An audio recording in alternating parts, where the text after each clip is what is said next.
Those of you who don't know us, I'm Ann, and that is Nancy. Yeah. Nancy's been a resident here since 2019, and she's a professor emerita at Mount St. Mary's University. She's an expert in Chinese education who did research for 10 years in China before she met An Wei, the subject of One in a Billion. And that is a recent picture of An Wei. She visited his village in 2004, and upon returning in 2006, she realized that his was a fascinating story. She interviewed him for 10 years. What led you to write the book, Nancy? It's a long story, but I'll try to keep it short. The picture on the top right, on your left, sorry, is my home in China. So at the end of 1989, as a mid-career graduate student, I traveled to China for the first time, to Nanjing University. I went with another graduate student and our advisor, our thesis advisor, to do 3 weeks of research among young children in Nanjing and the surrounds. And it was a fascinating time. We learned, we did some very interesting research. We also met plenty of very helpful people. And 2 years later, I returned by myself to travel to various cities collecting data for my dissertation. I was doing the same thing in the United States, so it was a comparative study. During the time, so after my dissertation, which did finally end, I actually continued to go back to do research and to consult in various parts of China, mainly in the Northeast. And during that time, not only did I collect a lot of interesting data and observed in hundreds of schools, but I also, of course, made lots of friends and worked with Chinese colleagues. One of those people was Wang Rensong. She was one of my earlier research colleagues. She was in her 70s when I started doing research with her. She was a feisty preschool expert. She pushed back lots of ideas. We had plenty of long discussions about how to do research since we didn't necessarily agree. We did manage to produce 2 really good studies. And she also, I learned her story, which was really interesting to me, and I realized might be helpful for Westerners, especially Americans, to hear a new story about people's lives in China. She had been born before 1949. She had been feisty all her life, pushed back against people she didn't agree with. She was very innovative in her field, and of course, all those things got her in plenty of trouble during her years. So I thought that would be a good story to tell because she was still professionally very active, still pushing back. I then met a few other people with the same kind of background, born before 1949, which was the beginning of the People's Republic of China, and had been innovative and had just pushed back and, of course, also gotten in trouble. And I think their history mirrored the history of modern communist China. Is that correct? Yes, that's a good point, and it did. So they went through all the ups and downs of China, some of the great successes and some of the terrible disasters. Yeah, and they all got punished in one way or another at one time or another. So 10 years after I'd started going to China, I met An Wei. A friend introduced us. And after I'd known him for a couple of years,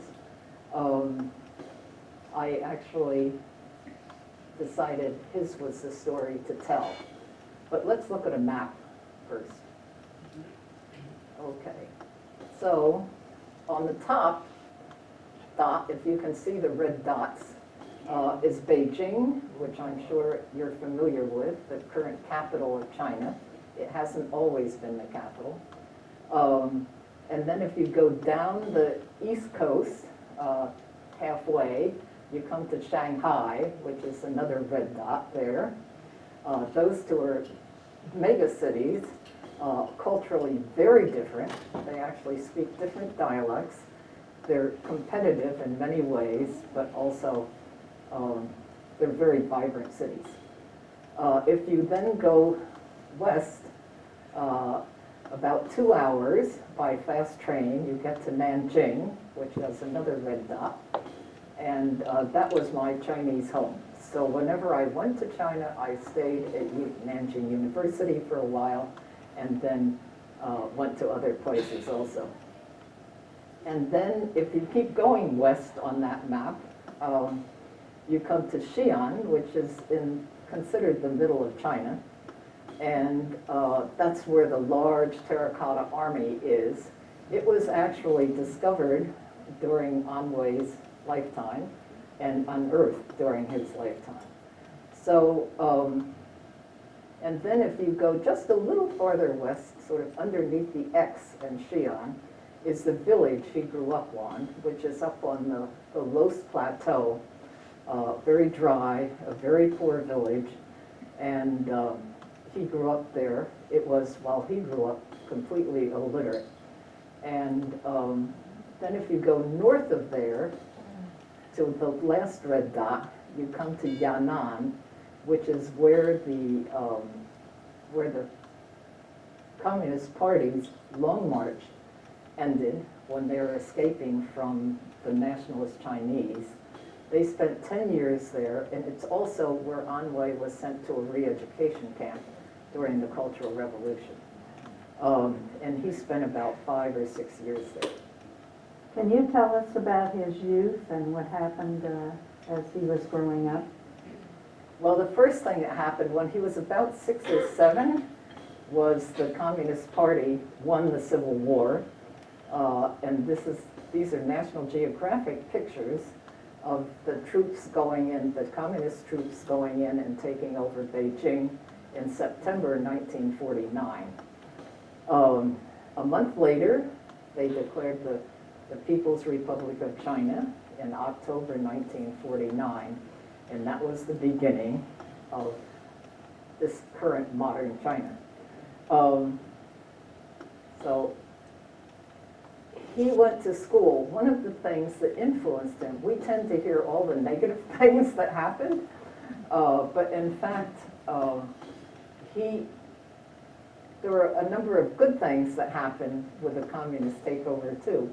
One was that there had been almost no rural education, no education in the countrysides. So the Communist Party began schools in rural China right away. So in 1950, their first year of ruling, they opened a school in Anhui's village, the first one that had ever been there, and he was the one kid in the family allowed to go because his grandfather hated education and thought it was a waste of time. And so he grudgingly sent one child, not all that he was supposed to send, but Anhui was the one who got to go. And he loved it. He loved education. And he studied hard, much harder than anyone else. Most of the kids in the village really weren't very enthusiastic about it. And so I believe that the photo on the left is when he was in 6th grade, and then the photo on the right is when he was a high school senior. And can you tell what happened to him in between the times that he started school and he started later? Yeah. Actually, the picture of him at the end of high school was just after 3 years of starvation.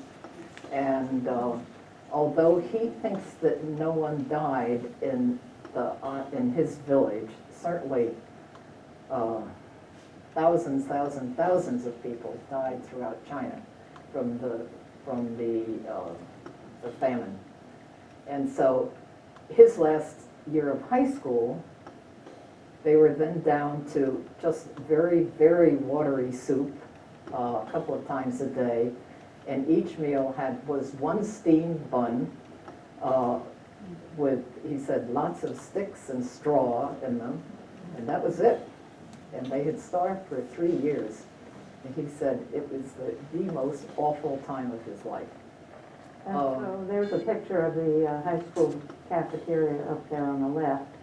That's where they got this gruel, I guess you would call it. Is that correct? Yes, that's correct. That picture is actually during the time, it's the headmaster in the front of that picture is the cafeteria of the school he went to.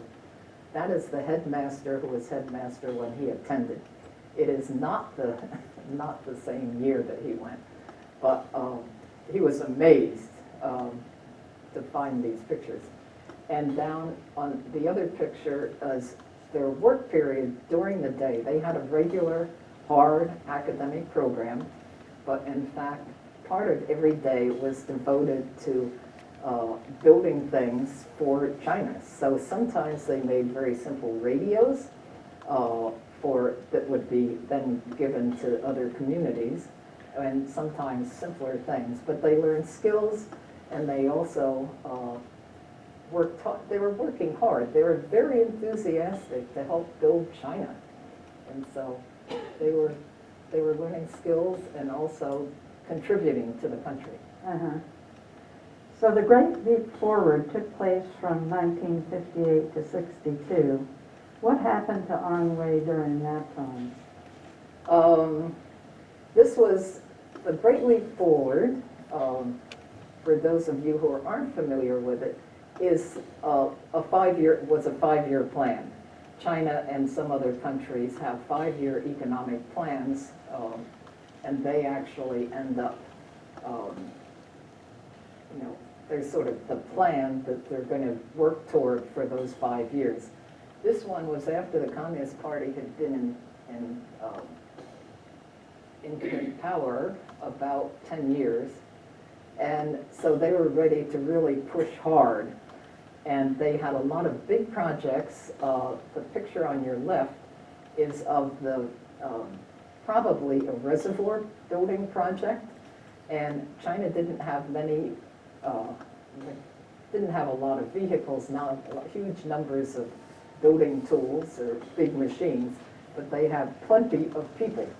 And so you can see they're just carrying dirt. And this is how many, many things were built. Bridges, during this period of time, there were bridges built, etc. There were also, but again, we've heard sort of the negative things. We've heard about they're killing sparrows, which was one of the 4 pests that they went after. So in Onway's, he was a leader in junior high school. He was always a leader in school because he worked hard and he just was able to do that.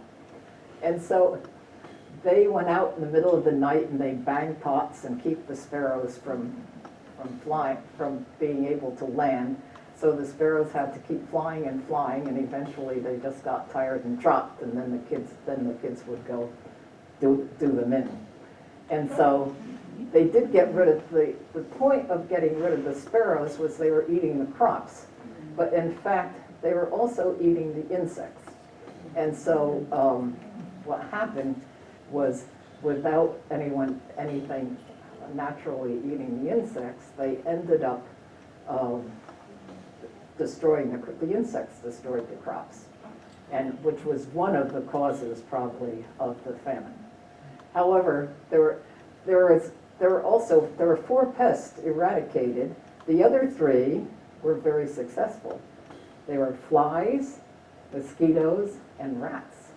And so they got rid of them too, for the most part. Yeah, can you tell us about that picture on the right, about wheat production surpassing United States? Yes. Yeah. Well, there was, of course, enormous competition and desire to outdo the West in whatever way they could possibly do it. And so they, that picture is obviously a propaganda picture. wheat does not grow that high. And so this, of course, became an enormous problem because, in fact, the communes were competing against each other. There were a lot of communes by then. They were competing each other. The countryside had to provide food for the urban areas, and so the communes started predicting that they set goals that were impossible. And so when it came to actually deliver the crops, they had to deliver much more than they could afford to deliver, and that left the villages with very little, very little. So that's one of many propaganda. And so in spite of the lack of food, basically, Onway succeeded in graduating from high school? Yes, he actually, he went on, yeah, I'm trying to sort of back up. He passed the exam. He was a leader in school, in high school, as well as junior high school. He, in spite of, yeah, a lot of them took the grueling college entrance exam, and although they were very hungry and very weak, but in fact, he passed with flying colors, and he was admitted as an English major to the Xi'an Language Institute. The Cultural Revolution, which took place between 1966 and 1976, was begun by Mao and targeted the cultural and political beliefs. How did that affect Onway? And here is one of the typical pictures that we see in the West of the Cultural Revolution, the results of it. Yes, yes. Onway in college, he was again a very good student. He worked enormously hard. He often worked much harder than other students because he felt that he lacked a background because he came out of such an illiterate background. And so he was a leader and a top student. And when he graduated, when his class graduated, they were sitting waiting to hear what their job assignments were going to be. An announcement came through the last week of their last year that the Cultural Revolution had started, and they had to remain at the college and fight for the Cultural Revolution. And the first 2 years were very dangerous for him because he had actually been a leader, and he was a leader, a Communist Party member, and a good student. And the Red Guard, the people who were sort of fanning the flames, were after those three groups of people. So during the Cultural Revolution, when we see this kind of picture, what actually was happening there? Yeah. He actually, the man there is, you don't know what he was, but think of him as being an instructor in a college. He has on his head a dunce hat, which has on it the crime that he's being accused of. And of course, that crime was very often just invented. They take a few words out of a speech that you made, or they take a couple of words from here and a couple of words from there and put them together and just go after them. But in a culture where losing face is one of the awful things, it's this shaming that went on was horrendous. I mean, it was only not physically very difficult, but it was also awful, and of course it looked bad for your family, etc. So many people were shamed like this. The people behind him are yelling. There is presumably a huge group of people packed in, screaming all sorts of terrible things at him. And this would happen over and over and over to the same people until many of them committed suicide. There was also a lot of physical danger of people being pushed out of top windows. I mean, it was just, the whole thing was unbelievable. So this is why it was so dangerous for Anhui, because he was educated, is that correct? Yes, exactly, exactly. Okay. So he tried to lay low. After 2 years, his class was actually allowed to go get a job. They had spent the first 2 years at the college supposedly working for the Cultural Revolution. Was hired as an interpreter because he was very good in English by then, an interpreter for the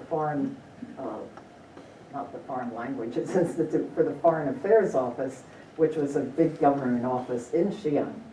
And so he worked there. There were no people coming who spoke English because it was a Cultural Revolution, but they did minor jobs.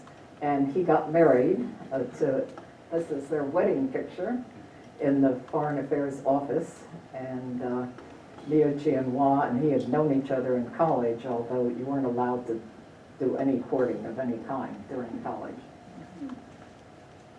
And then, yes, after 9 months, after being married for 9 months, he was sent with other people to Naniwan, which is a re-education camp in Yan'an. And that's the photo on the right. Yes, that's correct. Yeah. Yes. Yeah, that photo is about the time, it was taken about the time that he was there. It's in a later publication. But in fact, it was re-education and work and learning from illiterate farmers, because education had been declared useless, and they just needed to take all their learning from the illiterate farmers who were supposed to know everything. Okay, and I think now we have a picture of Naniwan today, right? Oh, yes. Anhui. Yes. This is the picture on the left is Anhui. I visited there with him at one point, and we spent a lot of time looking for the cave that he and another man had lived in, because they hated the dormitory that they had to live in, which was just a wooden pallet where they had to sleep with 15 or 20 other people who were all noisy and loud and smoked. And so they found a cave and convinced the commander of the school to let them move there. We're actually standing, this took a while to find, we're standing on the roof of a house because the house had been built into the hills. And the cave is back there on the left, to the left of Anhui, is that correct? Yes, that's right.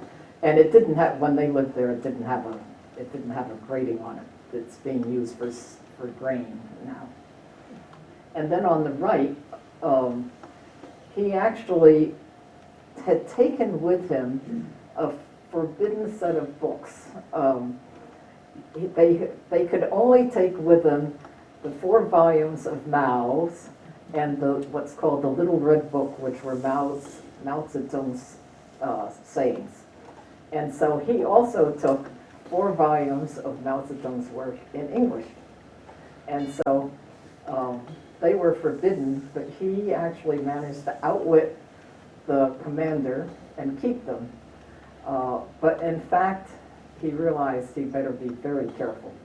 And so he would, after that incident, he actually would tuck them into his shirt and climb up the hills behind Naniwan. And the hills go on much farther up, sort of go up and across and back up. And he would at night, when he could, go and use English and practice his English, either just reading it or speaking it aloud if he felt no one was around. And so he thought the one thing he was going to keep was his English, because that he knew he had learned. No one was going to say it was a different thing. They might say it was terrible, but they couldn't sort of change it. So. What happened next? Well, after they discovered he was actually sent from Naniwan after about a year and a half of hard labor and memorizing Mao Zedong's volumes. He was sent to Yan'an, to the town of Yan'an, which was about 30 miles away, to work in the history museum. He said he wasn't a historian, but the commander said, who was illiterate himself, said, "But we've been told that you can write well, so you need to go." And he went with 2 historians.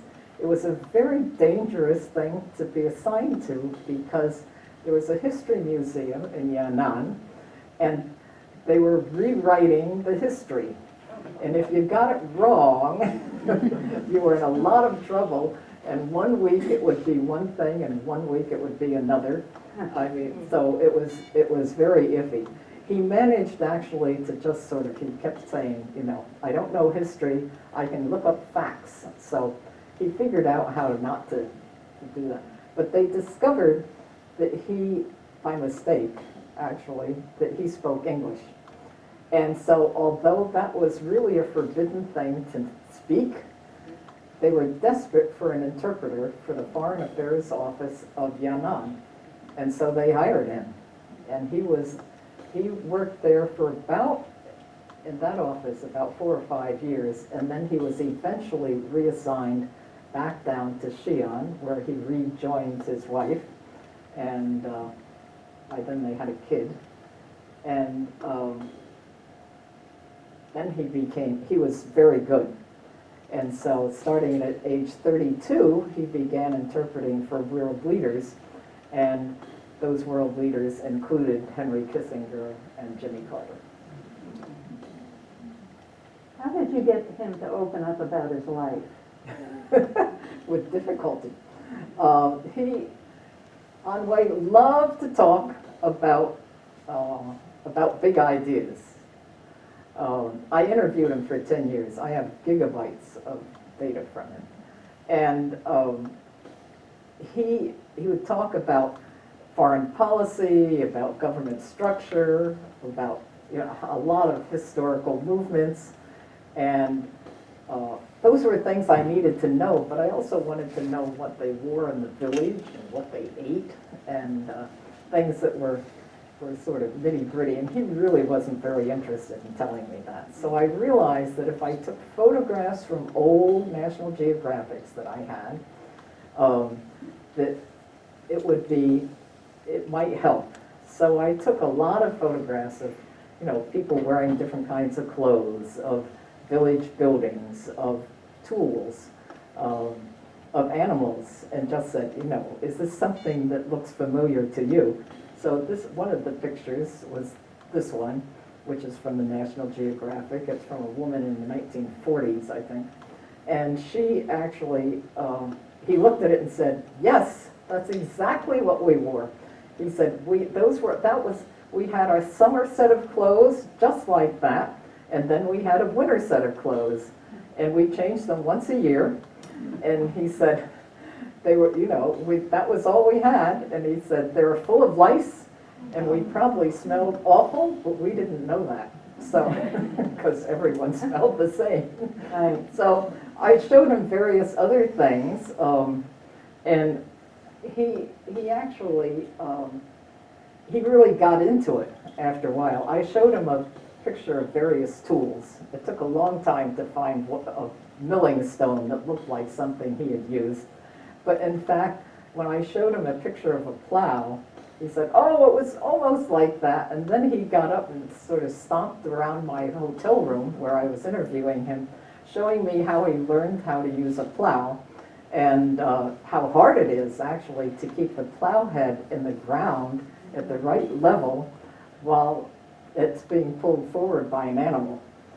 And so then he really sort of got into it. So that was really very useful. And so another thing that you did was you visited his village and other spots where he had that's right. grown up. And I actually, I spent a lot of time in his village. There were projects there helping to teach English teachers from the rural areas who had never heard native speakers. And so we lived in Onshane Village, in his village, and then worked with teachers who came and lived in the village also. And this is the entranceway in 2004 to the village after a rain. And that is the stickiest mud I have ever been in. The soil is what's called loess, if anyone knows that term. And when it gets wet, it just gets gooey, gooey, gooey. So eventually, the last time I was there, the road had been oiled, which is what you do to dirt roads. Sometimes they're not paved, and then you put gravel in it, so it makes it less dusty in the summer and better in the rain. But it's a poor village. So now these are some pictures of the village. Yes. This is in the village. The caves that you can see in the back, villagers lived in until the 1980s. Not all of them. Some of them lived there until then. Others got out many years before. What you see, the crops that you see are just vacant land, because wherever there was vacant land, it got planted. And that's winter wheat that's just about to be harvested. And that's just a typical scene. These pictures are pictures, the one up in the top left is part of the center of the village. It's about two times that size.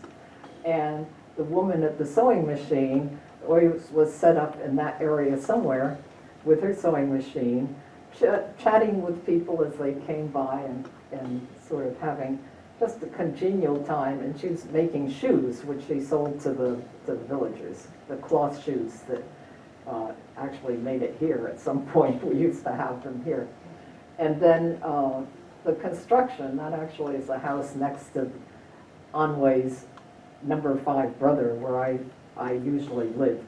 And they just, you know, it's sort of, they're all local materials. So the bricks came from another village nearby, and there are always women on the construction sites. I was just going to ask you if women... Yeah, in the urban areas too. They're very common, yeah.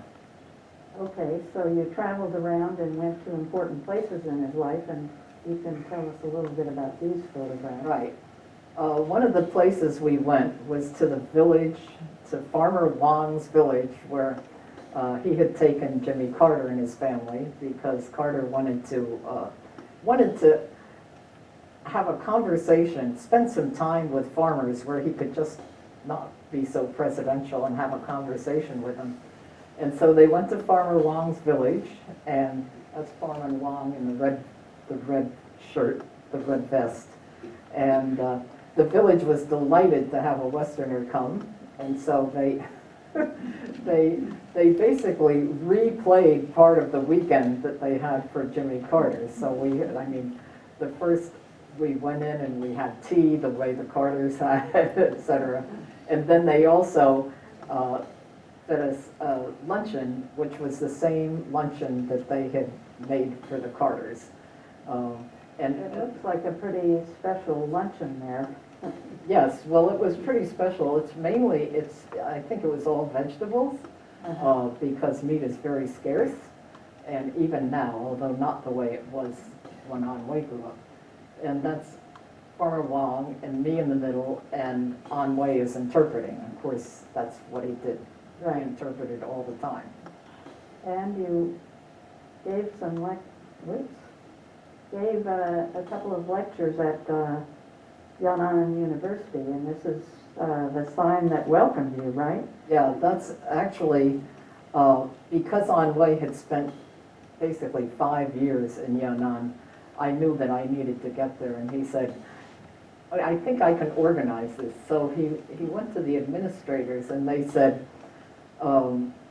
if you two give about 6 or so lectures on intercultural learning, on child development, on various translating to our students and staff, then we will loan you a university car and driver, and you can go around to all the various places important to Onway. So yes, that's it. And of course the sign, that's typical. If you give a talk in China, you get announced Right, and it says warmly, for those who might not be able to read it, it says warmly welcome President Onway and Professor Nancy Pine to Yan'an University. Now, I think I maybe did that wrong. Yeah, what? No, Onway was the president of what?